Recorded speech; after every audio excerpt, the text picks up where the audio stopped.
Welcome back to Point Shaver. This is episode 7.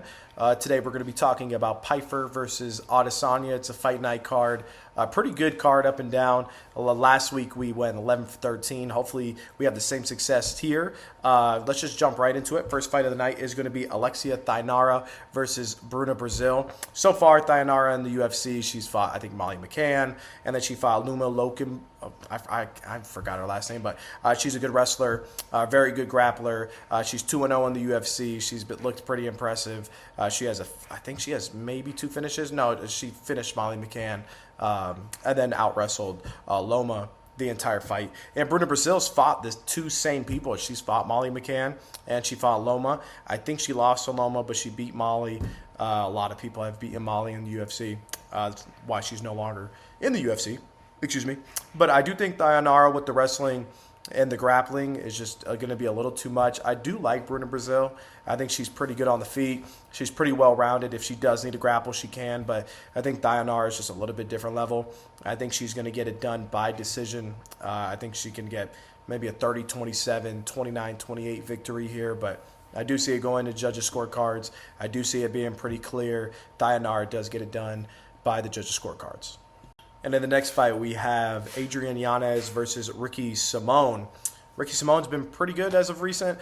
He's had ups and downs in his career, but he's always floating around top 15, top 10.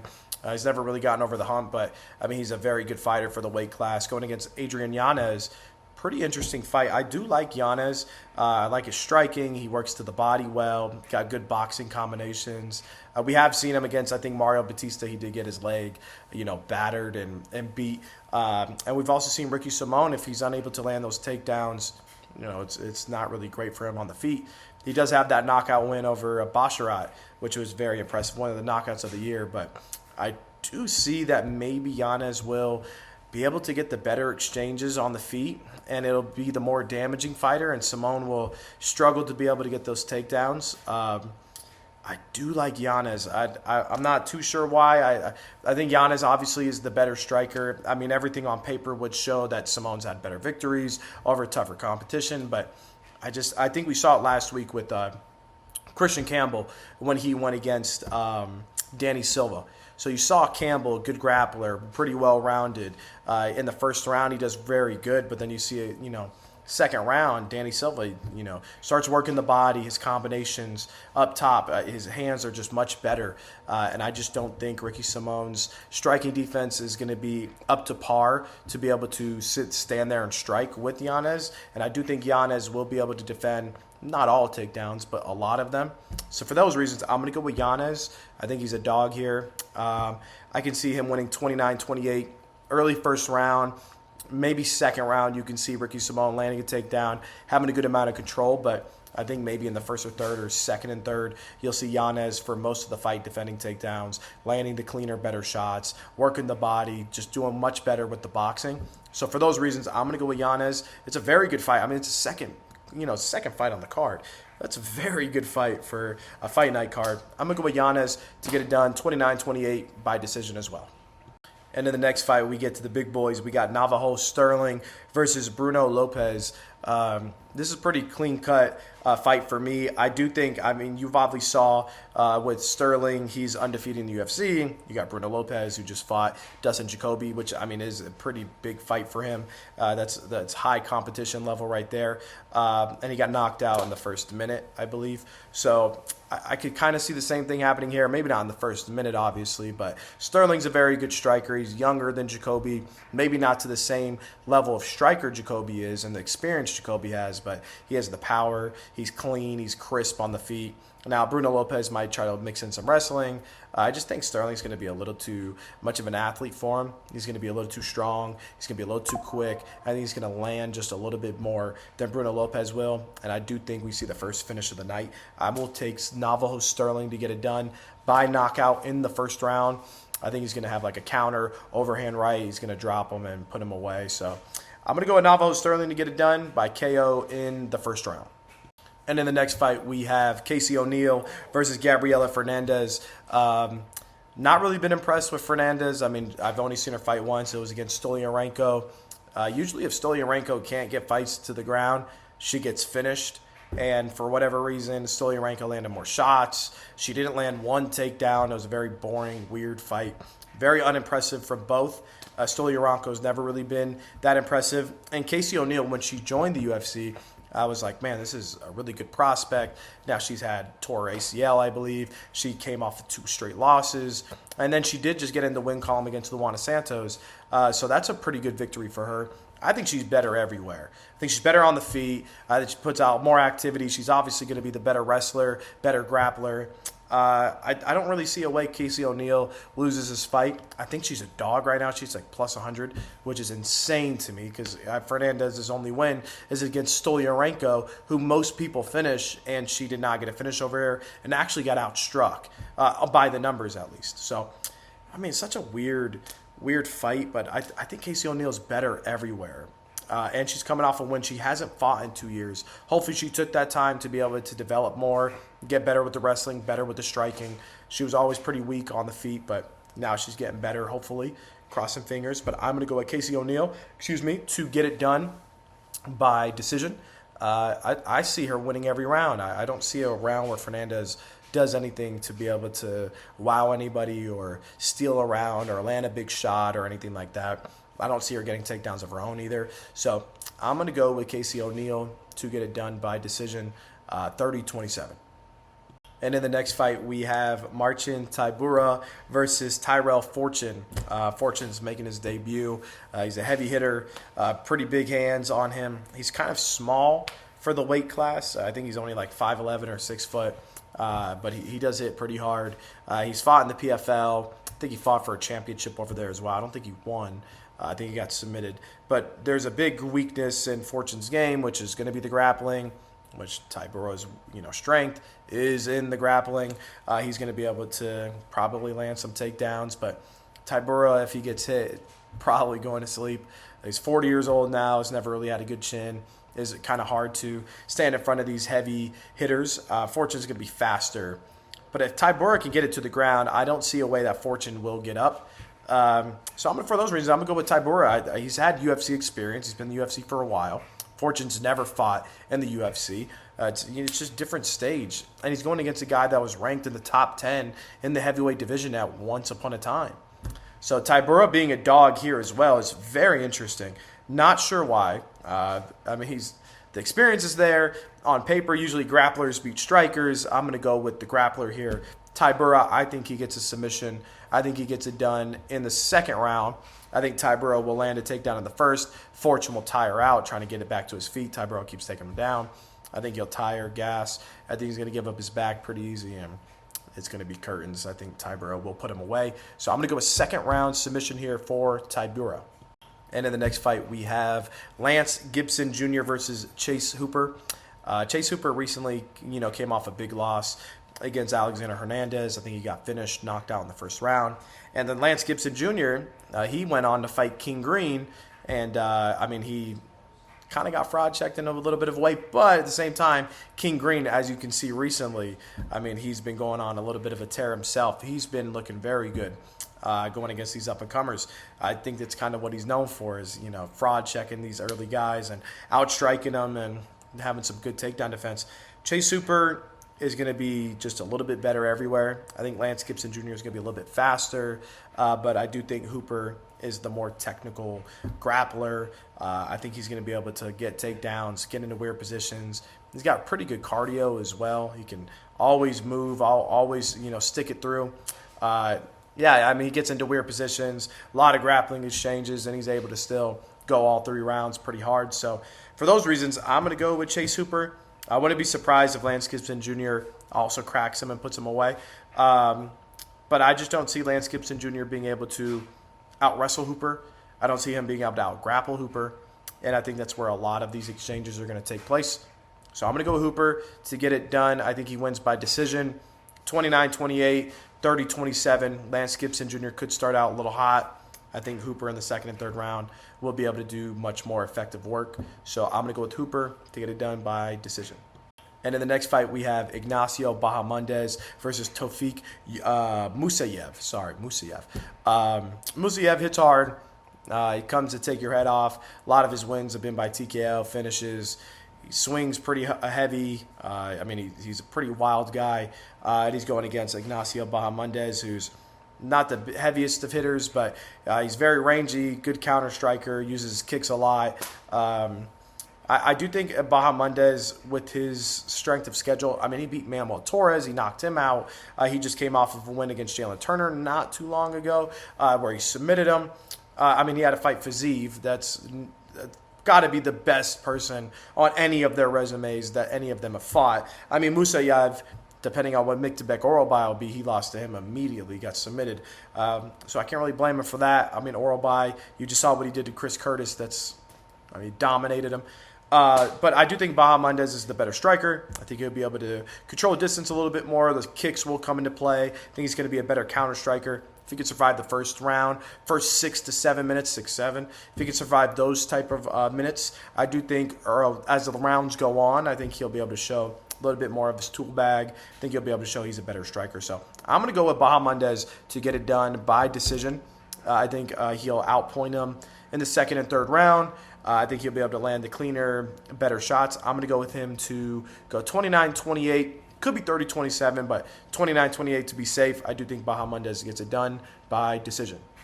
And as we get to our main card, we have Terrence McKinney versus Kyle Nelson. This is going to be a really fun fight for as long as it lasts. Now, Terrence McKinney, for in every single fight that he's in, either immediately shoots for takedown, gets a submission, or immediately just, guns blazing, gets a knockout, lands huge shots, or he gets finished as well after he tires out, just sprinting to the finish line. Terrence McKinney's going to be way faster. Terrence McKinney's going to be way more explosive. Terrence McKinney might even be the better grappler for spurts. So early on, he'll be better at everything. But Kyle Nelson's known for pretty good chin, good durability, good cardio. He's able to stand in the fight for a little bit longer than Terrence McKinney can. We haven't really seen Terrence McKinney go, a hard 3 rounds and a guy where he can, win in the third round and squeak out a decision. We've seen Kyle Nelson do that. So if that fight does go to decision, I don't see how he can get the job done. But Terrence McKinney to get a knockout here does seem pretty likely. I mean, he fought Steve Garcia, and he got knocked out immediately. I think if anybody can replicate what Steve Garcia could do, which is just madness, I mean, he's got, 6 straight finishes. I think Terrence McKinney can kind of replicate that, and I think he'll be able to land easy, big shots early, very fast, down the pipe, and I think he'll put Nelson down. I think he'll put him away. Now, if Nelson can survive the first round, okay, all bets are off. I would live bet Nelson with whatever you can. But McKinney, I'm going to go with first round TKO. I think he hits him with a straight shot, puts him down, and then TKO, follow-up shots. I mean, he might turn his back. He might even get a finish. But I'm going to go with Terrence McKinney to get the job done by finish in the first round. And in the next fight, we have Mansour Abdul Malik versus Yusri Balgori. This is a very interesting fight. So, I mean, Balgori obviously has that win over Poatan in kickboxing, trains with Poatan. He's one of the bigger guys of, the entire UFC. He's 6'5", maybe 6'6". He's very lengthy, very rangy, but Abdul Malik, I think, actually 3 or 4 inches shorter. He has the longer reach. I mean, he is a genetic freak. He is a physical specimen. And he hits very hard, and his wrestling is very good, which when you go against really tall fighters, it's hard to defend those takedowns and defend against those single and double legs. It's just harder to be able to scoop and get those underhooks. I do think Malik has the advantage here.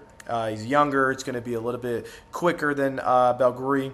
He's not going to be the better striker, obviously. I think Balgori can keep at distance and be able to pop a jab, throw some leg kicks. Now, if he throws a leg kick, maybe Malik will be able to get a takedown. This is such an interesting fight, man. It's such a good fight.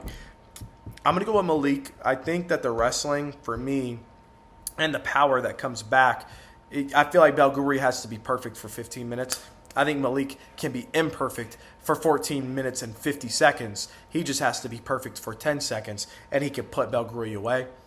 He can either get a takedown, and once it's on the ground, I think it's wrap. And I think if he lands the perfect shot, obviously you can put him away. He puts away a lot of guys. So Malik, I do think will get it done. I do think he'll land a takedown. I think he'll get him to the ground. Balgori will give up his back. I think he gets the rear naked. Malik, I think he's just too good, man.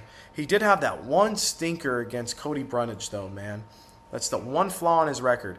And Cody Brundage has done that to a lot of guys, a lot of up-and-coming prospects, though. Even in Cody Brundage's last fight, he should have won the fight.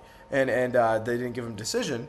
But, I mean, he fraud checks these guys. And it's crazy to me because Brundage's record is horrible. I don't know how he's still in the UFC, but I guess is how he keeps his job. He fights all the toughest fights and somehow wins some of them. But Belguri, I mean, he's very good striker, obviously. We have seen him struggle with some cardio issues. I mean, he beat Asmat Bikoev. That was a pretty good win. On the Dana White Contender Series, I'm pretty sure he lost. I'm going to go fact check that real quick. Yes, he lost to Tulio. And then he went on to come back. He got the belt in, looks like Levels Fight League, whatever that is. And then, yeah, he went on the Dana White Contender Series again, got a knockout. And then recently in the third round, he's gotten a knockout as well. He's a very good striker. We know that. But I just think Malik will be able to get the takedowns. And, God, such a tough fight, though, man. All right, well, Malik will get it done. I think he gets a third round submission. This is such a tough fight. I'm going to go with Malik to get it done. Third round submission. Belguri will be tired. He gets a takedown. He won't be able to get back up. Attempts to get back up, turns his back, gets choked. You know, story as old as time. So I'm going to go with Malik to get it done by submission. And then the next fight we have Julian Erosa versus Larian Douglas. Not sure how that fight's above Malik and Belguri, but nonetheless, Erosa in his career so far, I mean, he's solid. He's just not that great. I mean, he's always in the fights, but he obviously lost to Costa recently. He beat Darren Elkins, but everybody beats Darren Elkins. He did beat Christian Rodriguez. Now, that was a good one. That's the same guy that beat Raul Rosas Jr. And he fought against Ricardo Ramos, known as kind of a quitter. So the record here is a little bit padded a little bit with guys in the UFC that are known to not be great. Larian Douglas making his UFC debut. He's on like a 6-fight win streak. I think it's all finishes as well. And he's just going to probably come and land some big shots and put Julian Erosa away. He's going to be too fast, too powerful. I mean, he got a win on the Dana White Contender Series immediately in the first round. I think the same thing happens here. Julian Erosa gets clipped and he gets punched away, and that's the fight. But if Erosa can survive the first round, I could probably see Erosa potentially, just being busier, having better cardio, getting the fight to the ground, making it dirty, scrappy, could get a decision, could get like a cardio TKO where the other guy's just exhausted and he can't defend himself anymore type of thing. But yeah, I mean, Larian Douglas is just going to probably come across the cage in first couple minutes and land a big shot and put him away. So I'm going to go with first round KO here for Douglas. Although Erosa does have much more UFC experience, he's fought, higher level guys per se. Man, I mean, but Larian Douglas fought Chepe Mariscal. He got finished and he lost to him. But he fought Chepe, so he's fought, pretty high-level guys as well. And he's just on a big win streak. I'm going to go with Douglas to get it. First round KO. And when the next fight, we have Michael Chiesa versus Nico Price. Good old 2026 Nico Price, after he just lost to Varetnikov literally in 2 minutes. Nico Price lost to Jacoby Smith, lost to Garimbo. Okay, he beat Alex Morono. Okay, he got knocked out in Robbie Lawler's retirement fight. He lost to Philip Rowe. He lost to Michel Pereira. The list goes on and on. Lost to Luque. This guy is known for losing in the UFC over and over and over and over again. At least with Chiesa, he doesn't fight much per se. But, he fought Court McGee. Okay, whatever. He won. He fought Max Griffin. That's solid. He fought Tony Ferguson and finished him. Okay.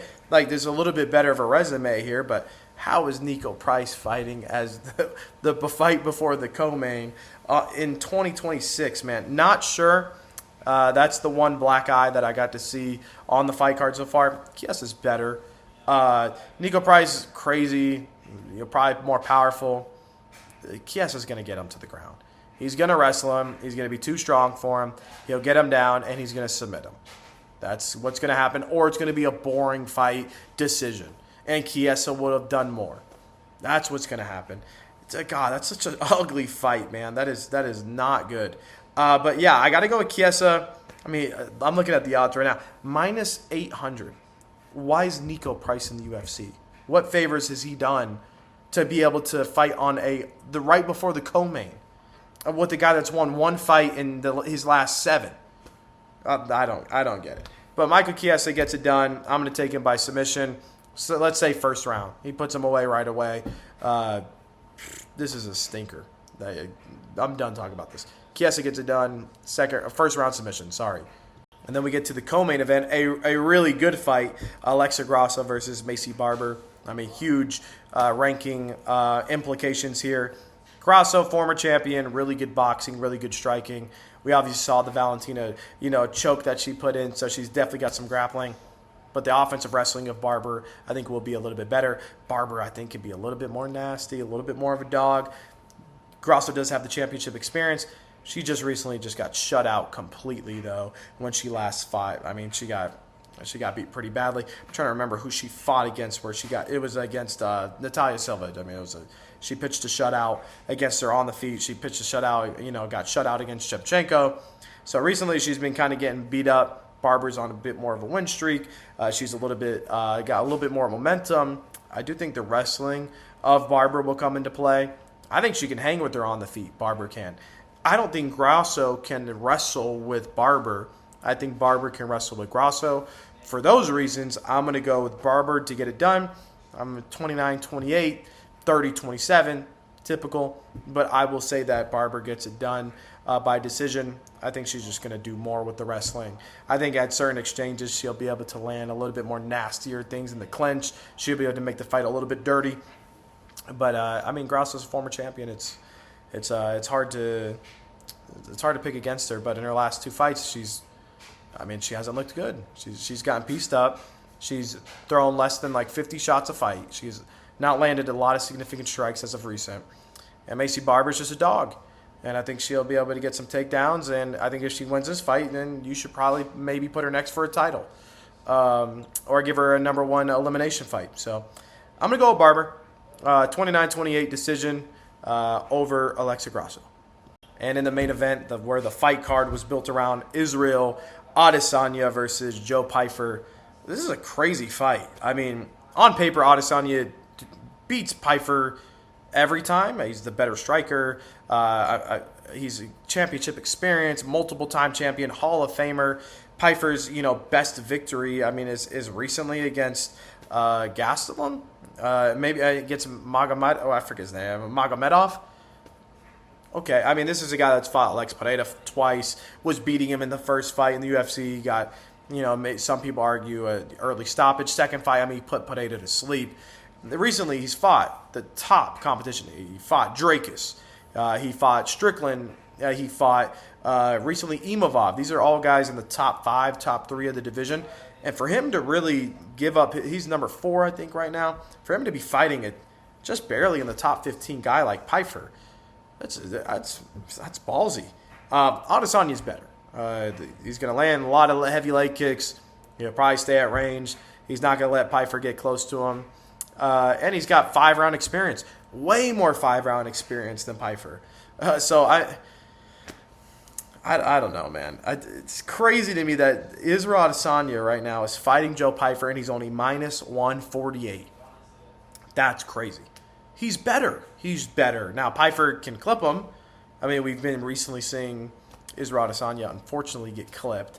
He got clipped against Drakus. He got finished. He's got clipped against Strickland and then just got outboxed. He got clipped against Imavov.